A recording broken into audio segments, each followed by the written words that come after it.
All right. Welcome to this next week of the Armchair All-American podcast, the Armchair Express. I'm Daniel Nera. I'm your host. We're going to start off by introducing our writers. So first off, we have Richard. Hey guys, this is Richard Cano here, writer for the America's team, the Dallas Cowboys. Welcome, Richard. Next up, we have Martinez. Hey, what's up, guys? Matt Martinez here, a writer for the Pittsburgh Steelers. Okay, Babcock. My name's Christian Babcock. I talk about the Rams of the Los Angeles. Next, we have, joining us for the first time, we have Marcus Piro. Hey guys, Marcus Piro. I'm here covering the silver and black, the Oakland Raiders. All right, welcome, Piro. Nice to have you here for the first time. Next up, we have a new Patriots writer on board. He's going to be a guest this week. We have William. Hello, this is William Laftiandra. I'm a Patriots writer. You can never have too many Patriots guys, right? Never. All right, so that's our cast for this week. We're going to go dive right into our game picks. So first off, we have our first game is Raiders versus the Chargers. And Marcus, you can go ahead and take that off. All right. Well, this is a monumental game for the Raiders, not only because, it's a division rival against San Diego, and that's always a big deal, but win at South Oakland, aka San Diego, it guarantees a playoff berth for the Raiders for the first time since 2002. That's huge. Now, there are a couple ways they can tie in, these teams tie and whatnot, but getting a win at San Diego to clinch a playoff berth is huge. And I see the Raiders coming out early and just going at a Chargers team that's depleted. They lost Melvin Gordon against Carolina, and at this point, they're always a tough team. They're always underrated, but I have the Raiders winning simply because they're just hitting their stride, getting into that playoff gear, and they're going to go at the Chargers, specifically at that O-line. That O-line and that running game is really torn down, and they're getting Mario Edwards Jr. back, and he'll see some action that's really big. But I just see the Raiders outpowering the Chargers and getting that win behind strong defensive play, which has been a key these past couple weeks, and just locking down that playoff berth. And that'll be huge just for the fan base and for the team. So I have the Raiders winning big.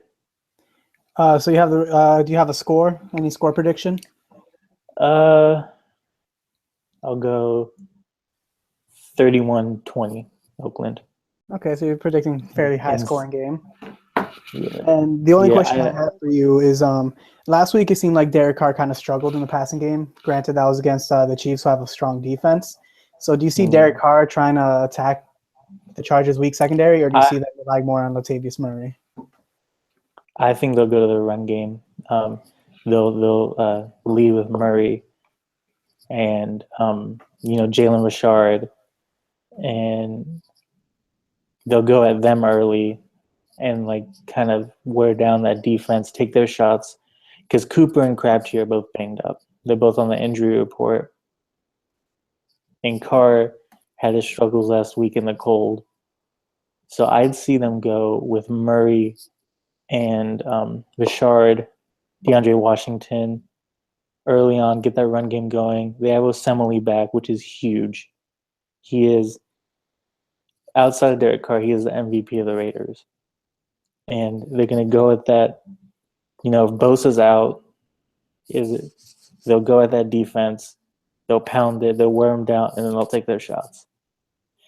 And I think that's when the Raiders are at their best, is when they've worn down the defense of their running, cut them up. Okay. Yeah, personally, I believe that the Raiders are going to take this. The Chargers are just too, like you said, they're too depleted. So for our next game, we have the Rams visiting the Seahawks, and we have Babcock here. He can go ahead. Okay, well, the only reason people are going to care about the Rams at all in this game is because it's a Thursday night game, even though they might be getting rid of those. But, I mean, honestly, as far as the football on the field this week, I don't see that much changing from basically any other week. The Rams, I mean, they got that interim coach in there. He'll probably be better than Jeff Fisher, who is. Can I just talk about Jeff Fisher for a little bit? Is that okay, Master Nira? Briefly, 30 seconds. 30 seconds. I was Keep it- surprised keep he it- was keep it fired very this brief. week. That's all I'm going to say. I thought they were going to wait till the end of the season. But I don't Okay. know whether to be impressed by that or what. But long story short, Seahawks are the better team. It's in Seattle, so the Rams are going to get destroyed. That's really all there is to it. Hold on. Will their color rush jerseys affect the Seahawks at all? Well, they're white, so not really. The Seahawks jerseys probably will affect the Rams, though. That neon green. I'm excited to see those. Those look good. I'll probably be more excited to see those than to see the Rams play, because it's not going Didn't to the be Seahawks pretty. and the Rams already? Didn't the Rams beat the Seahawks earlier this season? Yeah, in a 9-6 game in LA.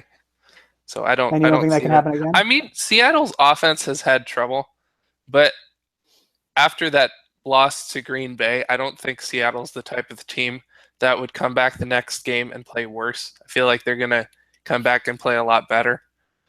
And I think people are starting to get fired up for playoff football in Seattle again because they've seen how bad the rest of the NFC West is. So, yeah. That's Well, my usually Seattle turns into a different team after Week 9, but they just been. I mean, that performance against Green Bay was just awful. So I don't think this one is going to be as cut and clear as it normally would be. I still think the Seahawks are going to win, though.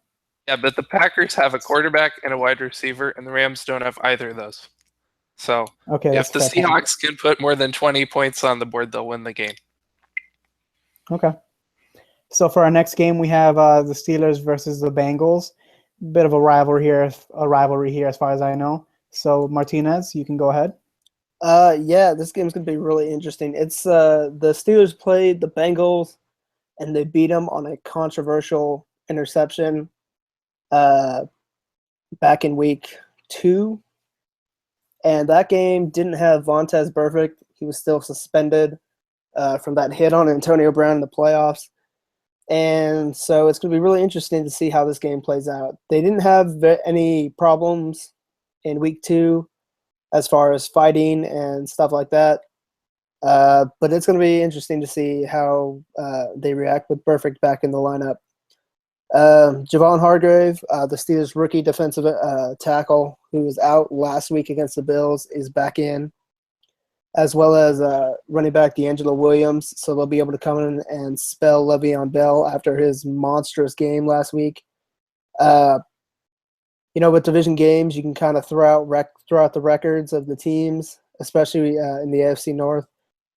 So I think this game's going to be a lot closer than some people think. I would still take Pittsburgh just because they've been on a tear the last month or so. So I would put Pittsburgh up 27-24 over the Bengals. I would agree with the Steelers taking it, especially because it seems the closer the Bengals get to the playoffs, the more they shoot themselves in the foot.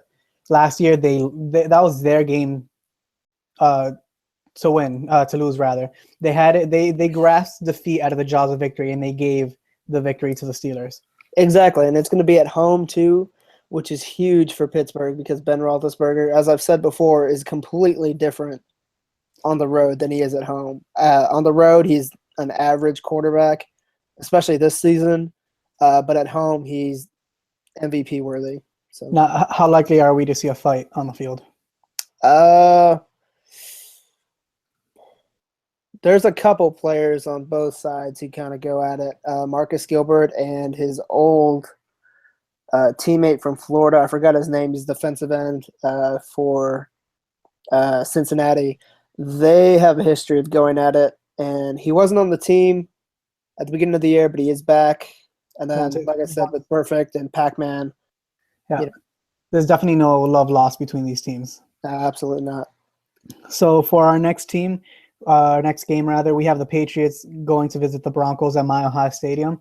I'm the Patriots writer, and normally I would take this, but today we have a guest on the show, so I'm gonna let William go ahead and go on with his analysis. All right, so it seems like the Patriots always have a hard time when they're visiting Mile High. I don't know why that is, but just happens. So I'm not gonna. I don't think this is gonna be a shoo-in for either team. Really, it's probably gonna go down to the wire. I'm guessing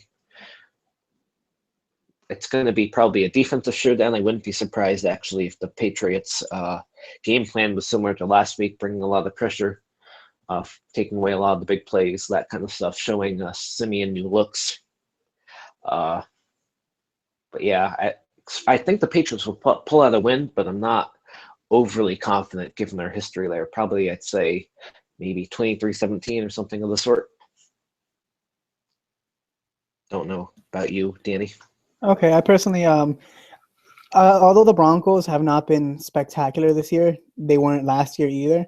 That defense was killer last year, and they still are. But I just don't necessarily see the Broncos winning this game. They've had a tougher time, especially with Trevor Siemian under center and in and out of the field, sometimes with injuries.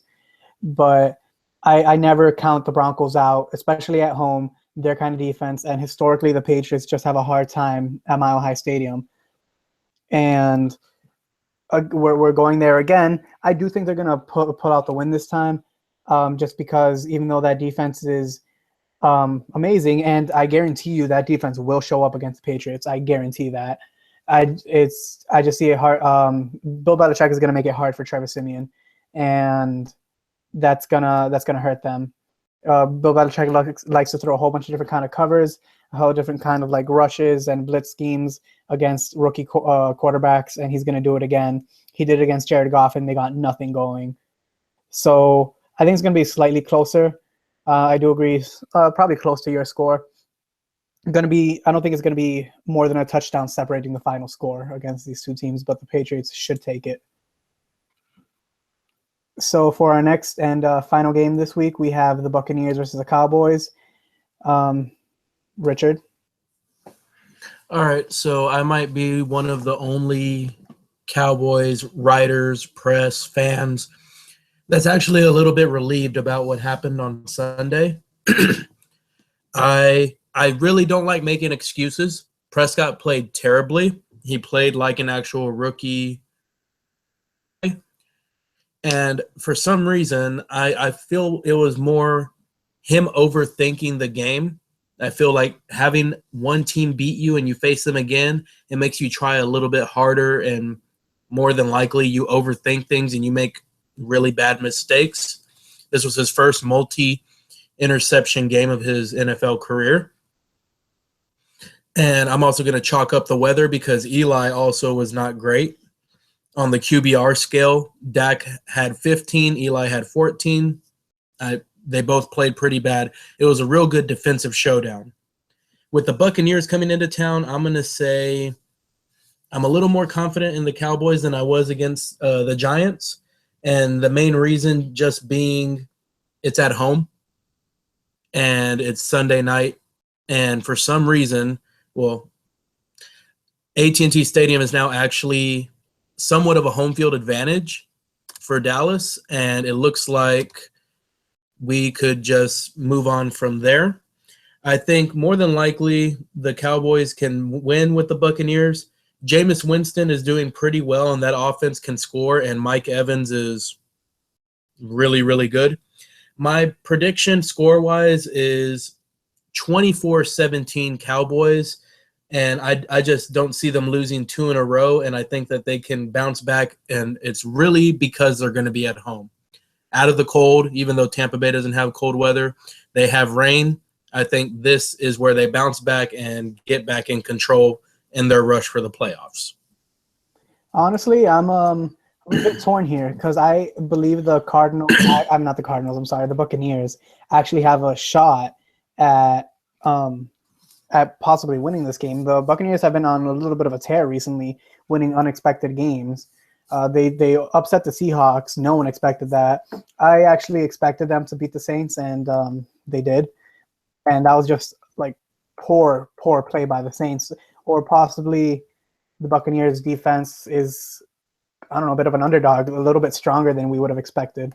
So I believe, especially if Dak Prescott plays the way he did, against the Giants, if that continues, I think the Buccaneers have a real shot at taking this.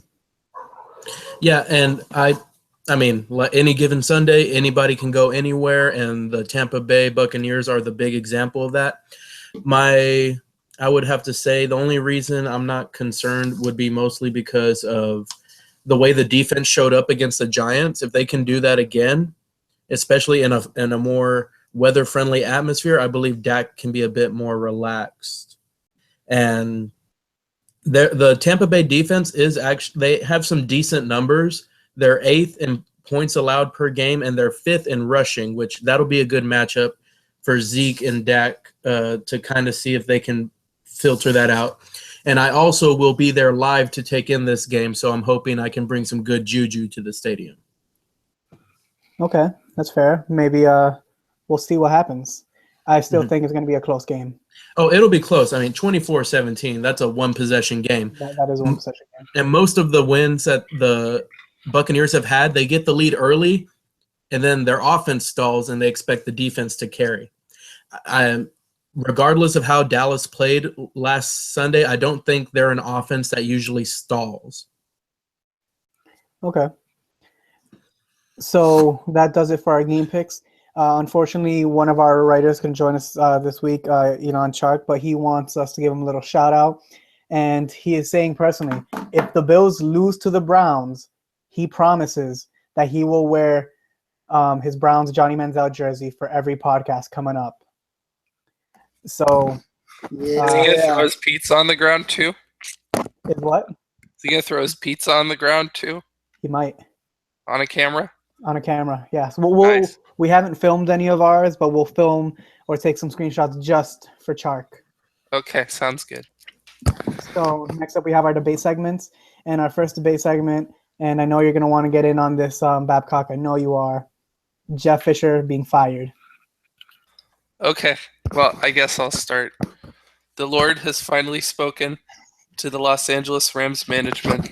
They have fired the losingest coach in NFL history, who clearly cannot manage a game or cobble together a team or motivate players.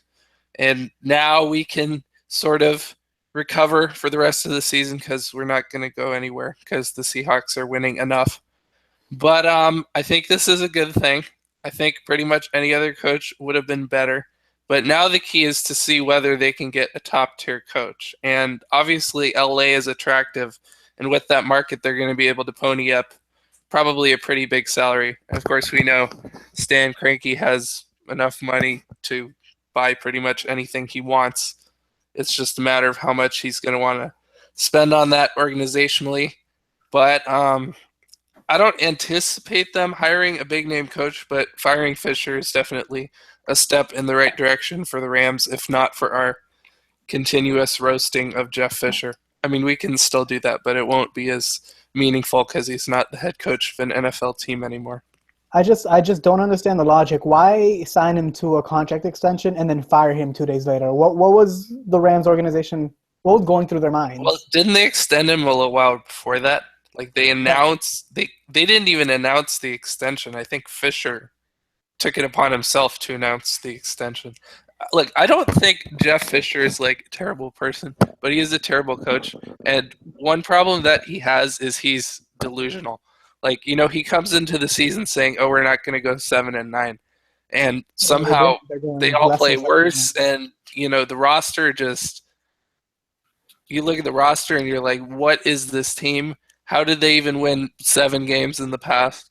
And the draft pick was a flop, and it was just clearly through. And benching Goff for as long as he did, and not really taking any responsibility. And then, the whole Eric Dickerson thing, and just not seeming to realize how bad of a situation he was. I mean, you can be in denial. That's fine. People are in denial all the time about anything. But if you're not going to do anything to accept that you need to improve and do something, anything, to try to change it. You got Todd Gurley, on the sideline, getting pissed at people because there's no fire in the team. There's no drive to try to get out there and win the game. Well, that's why you need hammered every week. That's why you need a leader. And I mean, yeah, that starts with the coaching. but you need a leader. And if there isn't one, then I get. And if Todd Gurley's mad at that, he needs to take it upon himself as well. Usually the quarterback is the leader, but obviously Goff is a rookie and he's not doing a good job of that. Well, still, there's only so much Gurley can do. I mean, no one on the team really cares. And, with the Goff thing, I think it's a reasonable misstep. We've kind of concluded that Wentz would have been a better choice, but we've seen Wentz struggle more and more in subsequent weeks. But at the same time, I would just say that we're going to see right now what type of front office the Rams really have. They fired Fisher. Now it's go time. Can they, turn this thing around? Can they get on an upward trajectory for the first time since the freaking 90s? I still don't see. I don't see it happening immediately. People are going to expect it, but I would say be prepared for another 7-9 season next year. You can ask. I think 7-9 would be a very optimistic assessment of next season. Who do we think is going to replace Jeff Fisher in the offseason? I actually am looking at this sort of list that the NFL sends teams that need coaches, and a lot of them are some high-ranking coordinators. It looks like Terrell Austin, the defensive coordinator for the Lions, is on this list. That would be an awful pick. No, this one is worse. You think that's bad? Try getting Edgar Bennett, the offensive coordinator for the Packers. At least he's an offensive coordinator, though. Like, if they pick any sort of defensive coach, any sort of defensive-oriented coach, it's going to be an awful pick. What they need is they already wasted. Well, let's hope that they didn't waste the number one pick on Jared Goff. Let's see if they can get someone in there to salvage him and salvage his career before it's ruined. So would you say maybe a coach that's, I guess, quarterback-oriented, or get a better QB coach in there? Well, here's the thing. The main candidate leading this list is Matt Patricia. Don't you dare. He is the main candidate that the NFL has recommended. I would be down with Matt Patricia just to get Nira mad at me. But honestly, that's Patriots coordinator. That's probably... He's a Patriots defensive coordinator, in case anyone doesn't know that. And his resume is rather impressive. He's been with the Patriots since 2004. He was a coaching assistant. Then he went to assistant offensive line. Then he jumped to linebackers, safeties, and he's been the defensive coordinator since 2012. Mm-hmm. So and another name on this list that really, really shocked me, but when I think about it, I was like, it makes sense. Kyle Shanahan. Which team does he coach for? He's the offensive coordinator for the Falcons. I think Shanahan would be one of the better choices. I think that'd be his first head coaching job, right? Yes, he's been a coordinator under his dad for a long time, and now he's under the Falcons as an offensive coordinator. That would be his first stint as a head coach. You know what the Rams should do? You know what they should do? What should they do about They should hire Chip Kelly. That would be No. That is blasphemy, sir. No, this is just like the greatest logic ever. You hire all the worst people you possibly can, and then they all do great, right? That's how it works. I don't think your logic is going to work. The 49ers just tried that and it didn't work. So I think the Rams just tried that with Jeff Fisher. I think they should hire a college coach. I mean, I know some of those coordinators are probably more qualified, but do you want Harbaugh? I think they should hire Nick Saban. That's what I think. Throw like $20 million a season at it. I don't. Something like that. I think certain college coaches are better off in college. I think they should have hired Lane Kiffin. I think that would have went well. Saban, though, his stint in the NFL was not great. Terrible. I mean, a lot of getting into college ball, NFL podcast, so we'll leave it at that for now. So our next debate topic is Jeff Triplett calling Hansel on the wrong team. Good God. That was awful. And last week we were talking about the officials. And so what happens? Jeff Triplett, who, by the way, is the head of the NFL Referee Association, for those who didn't know, calls hands to the face on the center for Chicago. Oh, wait, no. It was the center for the Lions, Glasgow. And you look at the replay, and he's the one who getting the hands shoved into his face. Yeah, I saw a picture of it after the game. I didn't watch the game myself, but I saw a picture of it. And that is just awful. And it's not like going off of that, and maybe I'm just like, I'm not trying to like whine or anything because it was against the Patriots, but as an example, there was a call on Malcolm Butler again when the Patriots played the Ravens. It was William, I don't know if you remember seeing this. I think it was unsportsmanlike conduct or unnecessary roughness or something on Malcolm Butler. When you see the replay and Steve Smith Sr. is like manhandling Butler. Butler is just trying to make a tackle, and Steve Smith Sr. is all up on him, and they called it on the Patriots. I don't know. I think that's different. I think more than likely that was probably unsportsmanlike conduct on Malcolm Butler reacting to getting manhandled, and they just missed the manhandling part, which is still bad officiating, but I think that's different. Okay, that's fair. I mean, I haven't like taken my time to see through the replay. I just remember the replay and thinking, okay, that is an awful call. And the replay was even cut short, and maybe that has to do with the fact that was an awful call. Well, if we're talking about calls on the wrong team, I forget which Titans player it was. I should know this. The one that went at Calvin Harris Jr. The guy who went at the guy's knees. Terry I thought Douglas. Yeah, okay. The only penalty they called as a result of that play was unnecessary roughness or personal foul on Aqib Talib, right? I think that's right. That's what I saw. That play was legal. Oh, that block was legal. It wasn't necessary, but it was legal. Before we continue, guys, unfortunately, Marcus Piro, our Raiders writer, is going to have to leave our podcast early today. Yeah, it's duty calls, and at least I got to say some Raiders stuff in here. I got to interject some Raiders into you guys' life. At least you finally made your podcast debut. You were supposed to be on from the start, but life comes at you fast. Yeah, from all angles. Life happens. We all understand. No, but we're happy to have you, Piro. Yeah, I'll be back. I'll be back more consistently. Of course. We'll see you next time. All right, see you next time. Glad to be here. All right, take it easy, Piro. Take it easy. Go Raiders. Oh, God. Something like that. All right. So going back, calling things on the wrong team. Yeah, no, but I mean, on one hand, I'm upset at Glasgow for not getting at least a little bit upset. It looked like he just accepted it, but it's so blatant. It's not like they were both doing things. It's just the Bears defender just put his hands in his face. Penalty was called, and they called it on the wrong team, and it was enforced. And it took away a play that was like a 15, 16-yard gain. Wasn't it like I was gonna say his helmet was like coming off. Yeah, his helmet was almost coming off. Like I'm looking at a picture of it now, and the Lions players' hands are like on the guy's chest pads. Like I don't get how you mess up this call so bad. And that goes back to like what we were talking about last week about how the referees need to get their stuff together. And not only that, but penalties need to be challengeable. They need to be challengeable. I think certain penalties can be challengeable. Or they, at the very least, do.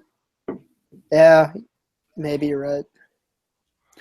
Just like, I mean, like in this instance, wouldn't you think the Lions should have been able to challenge that? Yeah. So there's no going back. That's it. They made the call. That was it.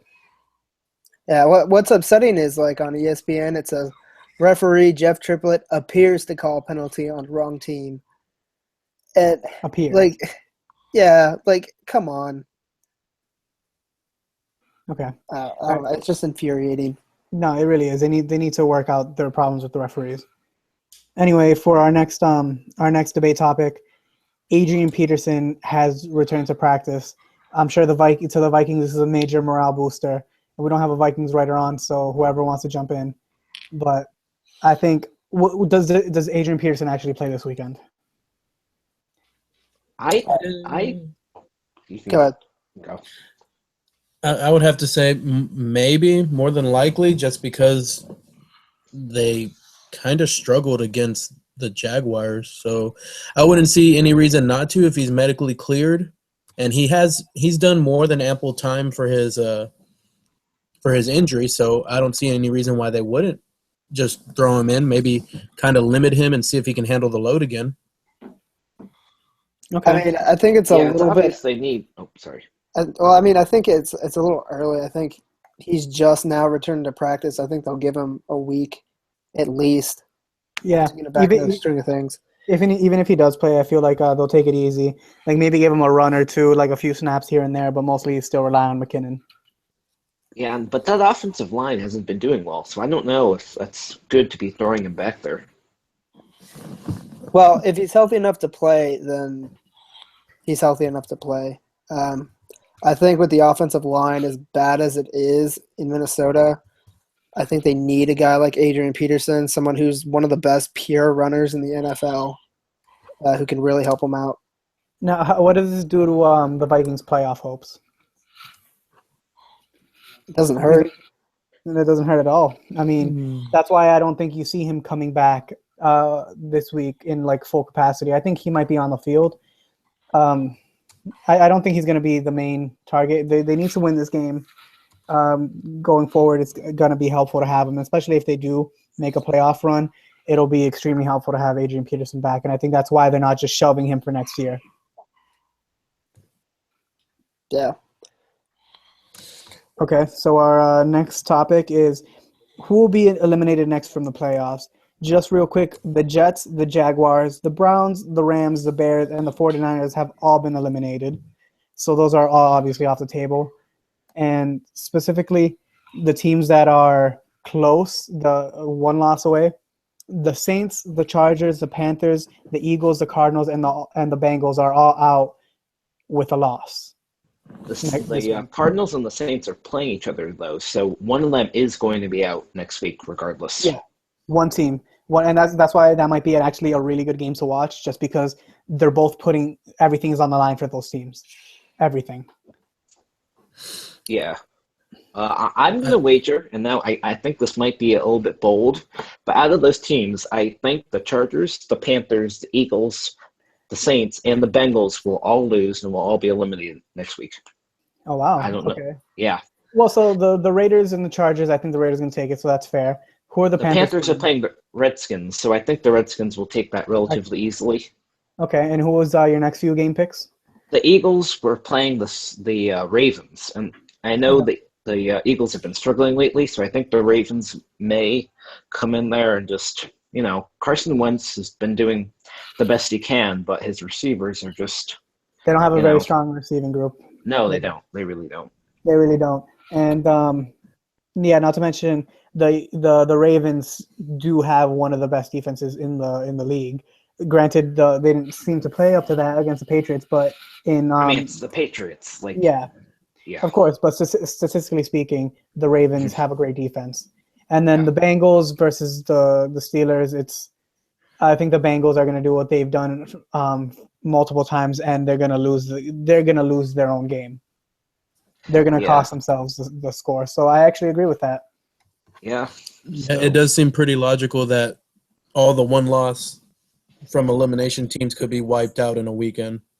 Almost all. So Saints versus Cardinals, who takes that game? I think the Cardinals do, actually. You think the Cardinals? Drew Brees hasn't been doing that well lately. I think, actually, that the Cardinals might pull things out. I haven't been following the Cardinals as much this part of the season, but I think they're doing well enough to just beat the Saints. Their offense with David Johnson, even without Michael Floyd. Oh, Michael Floyd got released. I know that was surprising release. I don't know how many people saw that coming, but he was released after, I guess, a DUI. Yeah, and he apparently he passed out behind the wheel. That's not really good behavior. And not to mention, apparently he also lied to the cops and changed up his story a few times. Yeah. During that DUI. I'd have to say I think the Cardinals are going to take it. The Saints are not a good team on the road. I've been following the Saints a little bit more just because Drew Brees is my fantasy quarterback, and going with what William said a second ago, he has been very shaky these past few games. Yeah, I said Saints at the very beginning of this, and for anyone who's been listening, I've been championing Drew Brees as the MVP, and he kind of let me down here the past 2 weeks. He threw He's thrown like 6 interceptions over the past 2 weeks, and yeah, I think the Cardinals' defense is just gonna be too much for Drew Brees. Now that I think about it, But does he ball out or does he do what he does sometimes? I'm going to say Cardinals defense saves the day. yeah. Well, yeah, I'm Cardinals gonna say they defense win. is Johnson. Not necessarily in spite of Palmer, but They're gonna win It's because not- of David Johnson. Oh, of Yeah, course, yeah. and especially because of the Saints' defense is not a good defense, and especially against running backs. yeah, And a running back that good, they're gonna fold over. yep. And I didn't consider all of this, and I'm pretty sure I think I put the Saints as my team in the pick'em, so I kind of screwed myself on that one. Yeah. But if Drew Brees can get it hasn't together, thrown any touchdowns in the past 2 weeks, and now that's really surprising because he's I know, usually very consistent with that. I know he hasn't Yeah, as my that's fantasy quarterback. yeah, No, so it's going to be rough, and if he repeats his past 2 performances, then the Saints are done. I think, like I said, if he pulls out this win, I think he's back in MVP contention because he is now carrying his team to the playoffs, which is something I believe an MVP needs to be able to do. yeah. Just I don't know if we want to segue into this MVP discussion, but a lot of it seems like when it comes to MVP, it's sort of like who's done the best on the best team. Where someone like Breeze consistently puts in year in and year out good performances, he puts the team on his back. He's making his receivers look good, and even though the record doesn't show it, he's the only reason why that team is winning in the first place, really. That's what I've been saying, but we have Patriots people here who are like Tom Brady, and we have Cowboys people who said Dak Prescott. Or even Well, see, Ezekiel the thing Elliott. is- Like, if anything, it's going to be the Cowboys' offensive line. Like, Well, see, the thing is, I don't think Prescott and Zeke are either of them get it just because they're going to split their own vote. So, unfortunately, Kano, I don't think you're going to see them getting it. Well, in all honesty, after last week, I had my vote for Dak, but I'm actually leaning towards Matt Ryan. Really? Why are we focusing on quarterbacks, though? What about David Johnson, a guy who almost has 2,000 yards? Or someone like, here's my bias coming out, Le'Veon Bell, who missed the first 3 games and is still on pace to almost get 2,000 yards. And almost like 90, he's on pace to catch like 91 balls out of the backfield. It's because in the MVP contention, it's usually quarterbacks, like I mentioned. Because It's usually quarterbacks, but is there a standout quarterback this year? Though, well, maybe I'm biased and because I see them, but that's why I say Tom Brady, especially because. And I would say Dak because a rookie going 11-2 is very rare. But you can attribute a lot of it to Zeke and to the offensive line more than what another rookie quarterback would have. Yeah. And see, like I was saying with Tom Brady, he missed his first 4 games, but he has 22 touchdowns and 2 interceptions with a passer rating of 113.6. I have kind of come around to Tom Brady because he has been kind of on a tear. It's just I think someone like David Johnson, who's been doing it consistently all year, he's just been a dominant force for Arizona. yeah, if we're looking for value added, then it's probably got to be. It can't really be. You can make the argument that's Tom Brady, but I still think we probably go 10-6 with Jimmy. So I don't know if that's. Obviously we're doing a lot better now, but No, of value course. added terms, I'd probably have to go with David Johnson. But see, the thing is, I feel like if the Cardinals are eliminated against the Saints, then he is no longer in MVP contention. Just because, like I said, the thing with an MVP, you kind of have to drag your team to the playoffs, and they're close. They're really close. But if they get eliminated, I feel like that almost kills his chances. Yeah. Matt Stafford's still in there, so it's going to be interesting to see how he does this week with his finger. I need Because to if he see. puts Yeah, up a performance like Derek Carr's last week against the Chiefs, then that might ruin his chances this year. yeah. I have to say that's the only thing concerning me is how they said the finger shouldn't affect his playing. I need to see it to believe it. Yeah, Is it on exactly. his throwing hand or is it offhand? I think it's his right hand. Kind of important. Like that being said, dislocations are not as big as an injury as you would think. And I'm saying this as someone who has dislocated his shoulder multiple times. I had The initial report though was dislocation and torn ligaments. No, yeah. See, Yeah. I dislocated my It shoulder. was the back middle in high finger school. in his throwing hand, by the way. It was his throwing hand. Okay, so it's not. I'm assuming it's like a thumb. I feel like the thumb would be the hardest one. If it's the middle Says- finger, I yeah. feel like you have the other fingers to compensate. Yeah. Yeah, he's sporting a one-fingered glove at practice. Nice. I mean, Is he that's gonna- still is he- painful. No, it I wa- is. But yeah, I wonder if that's I, going to affect. Sorry. no. Go ahead. Go ahead. I wonder if it's going to affect how he takes the snap, though, because as we saw with Derek Carr last against the Chiefs, he was sort of like, I don't know how to describe it, but he wasn't taking the snap like he normally does because he was trying to protect his finger from being think jammed, I guess, or something. That might also be like partly like a mental Yeah. thing, because it's kind of one of those things, and I've said it growing up and I've said it my whole life. If you play football thinking you're gonna get hurt, you will get hurt. Oh, yes. Yep. So that's, I think, of a mental thing. If he tries to just avoid it and just play, because how often do you actually jam your finger taking a snap? Not very often. So yeah, so if you just work your mechanics in the way you've been doing it all season, I think you'll be okay. It's when you try and overcompensate that you're gonna mess up. Yeah. So we kind of went off topic with that, but who's going to be eliminated next? We did cover that. So our next topic is, which head coach is most likely to get fired after this season? This was our Twitter poll question on at Armchair NFL. Go follow that Twitter. And so overwhelmingly, with 55%, it was Gus Bradley, who thinks people think are going to get fired. Next was Rex Ryan at 17%. Chuck Pagano at 15%, and then Marvin Lewis at 13%. And I think the major reason that Gus Bradley's being put out there is because the Jaguars have done nothing, and Blake Bortles has regressed since last year.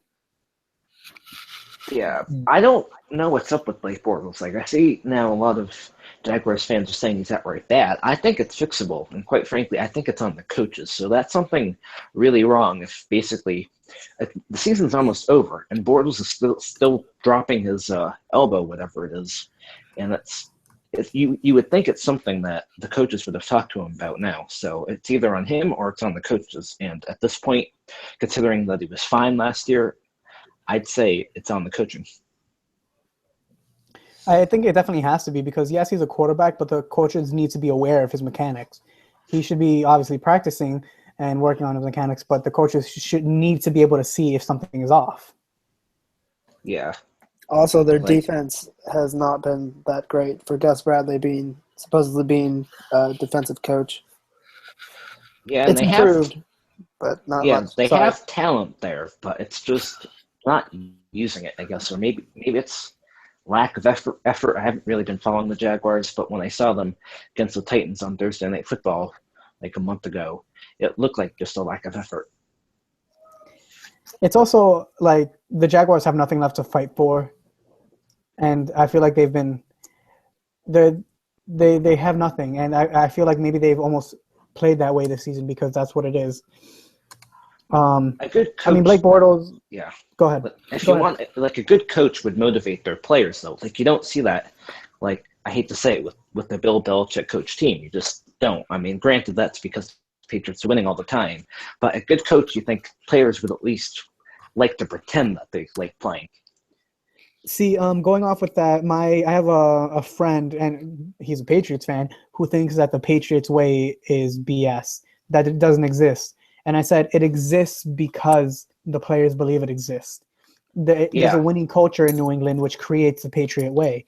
And like you're saying, the Jaguars don't have that winning culture, and they don't need to have it, but they need to have a coach that will put these thoughts and these feelings of wanting to win behind their players. Yeah, even if the Patriot way doesn't exist, as long as you think it does, it does. That's what matters. Yeah. Believing, and that's why you have teams like the Broncos who their defense plays out of their mind, because part of it, they're an amazing defense and immensely talented players, but because they believe in themselves. And also why the Seahawks, that Legion of Boom, they walk around with such swagger because they believe in themselves. And they like playing for Pete Carroll. So a lot of it is on the coaching. Like, like I was just thinking, the NFL always says, there's always the whole parity debate, and it seems like there's, relatively speaking, parity of talent throughout the NFL. It's just some teams have good coaches and others don't, and it's just clear on who wants to play and who doesn't.